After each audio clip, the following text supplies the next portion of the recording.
হচ্ছে রিয়েল হয় তখন আমরা কি বলছি যে হাইপোগ্লাইসেমিয়া নিউবর্নের ক্ষেত্রে লেস দ্যান হচ্ছে 40 mg/dl। Sign symptoms of hypoglycaemia, sign symptoms কি বলে আসছে, সাইন কি সিমটমস কি, সিমটম যেটা হচ্ছে পেশেন্ট এসে বলছে, সাইন হচ্ছে যেটা হচ্ছে ডক্টর বা নার্স যেটা আইডেন্টিফাই করছে। তো এখানে পেশেন্টের যেটা আর্লি সিমটম দেখা যাবে সেটা হচ্ছে যে কি ডায়াগ্নোসিস, পেশেন্ট কী হবে এক্সেসিভ পরিমাণে হচ্ছে যে কি ঘামবে। আরও দেখা যাবে যেমন হচ্ছে সোয়েটিং হবে পেশেন্টের ক্ষেত্রে, এক্সেসিভ পরিমাণে ঘামছে পেশেন্ট, হেডেক হবে পেশেন্টের ক্ষেত্রে, রেস্টলেসনেস হবে, এগুলো হচ্ছে যে কি সাইন সিমটম দেখা যাবে। আদার্স আরও সাইন সিমটম দেখা যাবে যেমন হচ্ছে ট্রিমার, পেশেন্টের কী হচ্ছে যে হাতের হচ্ছে পেরিফেরাল এরিয়া হচ্ছে কাঁপবে, ট্রাকিকার্ডিয়া হবে, হার্ট রেট বাড়বে পেশেন্টের ক্ষেত্রে, প্যালপিটেশন হবে, পেশেন্টের মনে হবে যে হার্টবিট নিজের হার্টবিট নিজে শুনতে পাচ্ছে, লেভেল লস অফ কনসিয়াসনেস, পেশেন্টের যে অল্টার হবে, যে যতটা কনসিয়াসলি থাকে ততটা থাকতে হবে অল্টার হয়ে যাবে, কোমা হতে পারে পেশেন্টের, সিজার হতে পারে পেশেন্টের ক্ষেত্রে, কী হবে খিঁচুনি হতে পারে। কেন হচ্ছে, কারণ যে আমাদের গ্লুকোজ কিন্তু ব্রেন স্টোর করে রাখতে পারে না, সেজন্য কি যে গ্লুকোজের লেভেল যখন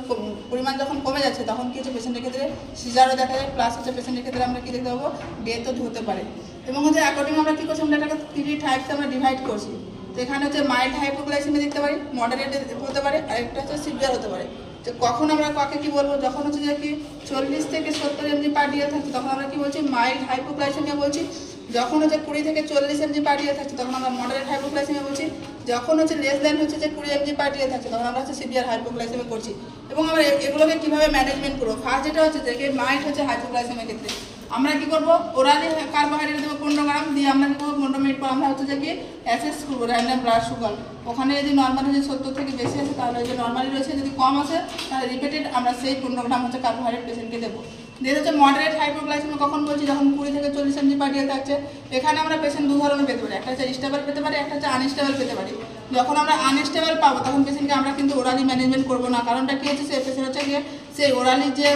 খাবার দেবো সেটা খেয়ে কিন্তু গলায় আটকেও যেতে পারে, সেই জন্য হচ্ছে যে পেশেন্টের আমরা সবসময় কী করবো আইভি ডেক্সট্রোজ দেবো, আইভি রুটে আমরা কী করবো ম্যানেজমেন্ট করবো।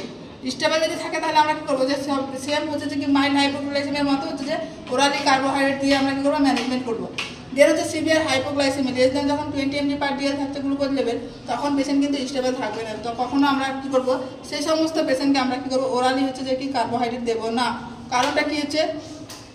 যে পেশেন্ট কী হবে যে গলায় আটকে যেতে পারে। এখানে আমরা কী করবো ডেক্সট্রোজ দিয়ে ম্যানেজমেন্ট করবো, সেটা হচ্ছে অ্যাডাল্টের ক্ষেত্রে 25% বা 50% আমরা দেবো, চাইল্ডের ক্ষেত্রে আমরা 10% হচ্ছে ডেক্সট্রোজ আমরা কী করবো ম্যানেজমেন্ট করবো। দেন হচ্ছে আরেকটা আমি লিখেছি একটা হচ্ছে যে রিঅ্যাক্টিভ হচ্ছে হাইপোগ্লাইসেমিয়া কী হয়, সেটা হচ্ছে যে এই হাইপোগ্লাইসেমিয়ার ক্ষেত্রে কী হয় যে পেশেন্ট যখন হচ্ছে যে কি ফুড ইনটেক করে তখন পেশেন্টের বডি কী করে অনেক সময় যে এক্সেসিভ পরিমাণ ফুড ইনটেক করেছে সিক্রেট করে এক্সেসিভ অ্যামাউন্ট অফ ইনসুলিন, যখন সেই ইনসুলিনটা কী করে এক্সেসিভ পরিমাণ যখন হচ্ছে যে কি সিক্রেট করে তখন পেশেন্টের ক্ষেত্রে কি হাইপোগ্লাইসেমিয়া দেখা যায়, একে আমরা কী বলছি যে রিঅ্যাক্টিভ হাইপোগ্লাইসেমিয়া। তো আমরা এই সময় পেশেন্টকে আমরা কী অ্যাডভাইস দেবো, পেশেন্টকে এটাই অ্যাডভাইস দেবো যে খাবার খাবে কিন্তু সেটা হচ্ছে স্মল অ্যামাউন্ট করে খাবে, কিন্তু হচ্ছে ফ্রিকোয়েন্টলি খাবে, মানে সেই খাবারটা কী করবে অল্প করে বারবার খাবে, আমরা এটা কী করবো পেশেন্টকে অ্যাডভাইস দেবো। আজকে